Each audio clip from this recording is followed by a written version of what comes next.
Hey there, Tracy here, paying it forward to you this Mindful Monday. Happy Monday.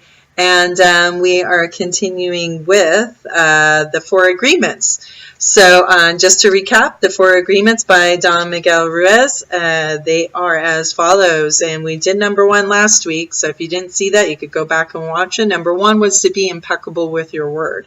Number 2 that we're going to cover today is don't take anything personally. Number 3, don't make any assumptions. And number 4, always do your best. So let's go ahead with number 2 today, which is don't take anything personally. This is personally one of my most difficult ones, I must admit, because it's hard not to. And why? I don't know. Well, they wouldn't have said that if they didn't think that, if I didn't do something to make them feel that way, and you're going off all these things, and here comes the self-judgment, and here comes, what we just talked about last week about being impeccable with your word and using your word against you, when somebody says something that, slights you or puts you off or makes you, just, that raw feeling there that they hurt you. So, in the teachings, it's that nothing others do is because of you, which is a hard one to take because they're sitting in front of you, you're in front of them, and why would they do what they're doing, right? Well, the truth of the matter is that when people are doing things against other people, they're acting from their hurt. So, and that's another teaching from, God, I can't say his name, Thich Nhat Hanh, the Vietnamese monk. I'm going to get that straight one day. But he talks about using compassion in there, that when people are doing that, it's really their hurt self coming out. And it has nothing to do with you. It's their hurt, their insecurities, and they're just projecting them straight onto you. So you cannot take it personally. And I know people say things that are going to hurt you, and that you may, feel is a little true, if they're talking about your weight or your age or, your, how smart you might be, or whether you know that program or not or something, and you feel that, right? But it's really, hitting on what you might think about yourself or your insecurities, right? They're, again, just projecting stuff, and you've got to, it's hard, but you've got to think about the compassion on that side, that person's hurting so much that they're doing that to other people. A hard one to do, I must admit. It's hard for me as well. But when you really look at it, that person's in pain too, in so much pain that they're throwing it your way.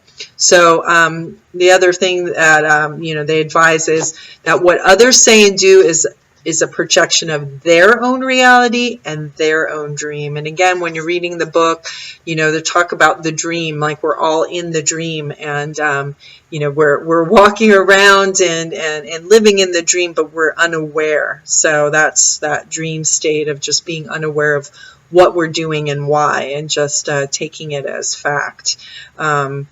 And then they go on to say that when you are immune to the opinions and actions of others, you won't be the victim of needless suffering. And that again it's all about us building ourselves up and being enough in our own integrity and self-worth to know that what other people think is, really none of your business. I remember somebody saying, I don't know who it is, but I liked that, because in a way it isn't any of your business what they think about you. And what the hell do you care what they think about you, really? And yet we do. I mean, I'm going to admit it, doing these videos and coming out here and that, it's in the back of my head about what other people think and who's this girl, chick, whatever, woman doing what she's doing and talking all this talk. But, that's their opinion, right? And well, I'm not going to use that one, but everybody's got one, right? Everybody's got an opinion. Let's say that. Okay. So, with that being said, it is a very, very difficult one. I'm going to read a couple things in here. I know I even have a difficult, I'm a new parent, and, geez, when, your kid says something to you, my goodness, doesn't that hurt? And just like, it's, for me, especially being lied to, it's just like trying not to take that personally. Oh my God. It's just like, what? Where'd that come from? And what did I do to make you feel that way? But again, it's them and their hurt inside and whatnot. And, unfortunately, we usually say and do things to the ones we love the most. We hurt the most, right?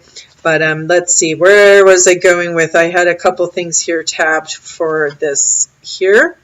Oh, yeah, about when people are saying things, getting hooked, right? If you believe it, your attention gets hooked. And it's a sign that you really believe what you're hearing. Just because I said that, I put your attention in a wound that you have. So that's it. We have these wounds that we walk around with. And so when somebody else says something, it just like kind of taps that, it's just like you got that scab and, just keeps snagging on, your pocket or your sleeve or something. Just seems like you always hit it, right? And that's the same thing with people with their words towards you about things that you may think about yourself or may have been told to you or said to you, years ago, younger, and you didn't heal from that or get over it. And here it is again. And it's like just that little soft spot, right? Another real big thing, nobody wants to hear that. Everybody around you is a mirror that is going to reflect your wounds. Whoever comes and lets you know where your wounds are is doing you a big favor, because that person is putting your attention on the place that you have a wound, but perhaps you didn't know you had one. So again, just bringing awareness to places that you didn't know you didn't heal. Like, the example I said about being lied to, by the kid, that's my own wound. That's a wound I know that goes back, and I was lied to a lot by my biological father, and so there's all those wounds, and all that, and being lied to, just who likes being lied to anyway? But I understand that there's a deeper wound in that one, right? So there is that, and so second, you will not take anything personally. That means even if you made a mistake and other people react and judge, it's nothing personal. You know that they live in their own dream. So that's another thing.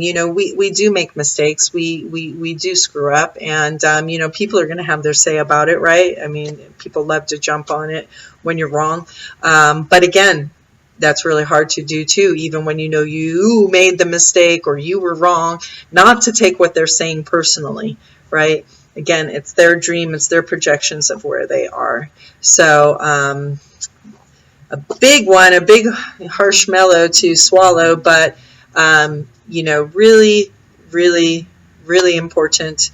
And I know I really put a lot of emphasis on that myself when I feel myself that hurt inside, and really examine, am I taking that personally? Why am I taking what that person said so personally? They're showing me my wound, right? So it's hard to be thankful for somebody doing that, but that's that grace right there of reflecting and life just saying, hey, there's where you got to clean up. You thought you had your act together. There's that little, that little spot that you missed. Okay. So again, go out there, be bold, be, you're gold, pony boy, stay gold, and know not to take what they say personally. That's all them. Okay. And remember and remind yourself what you're going to say to yourself when you hear those things.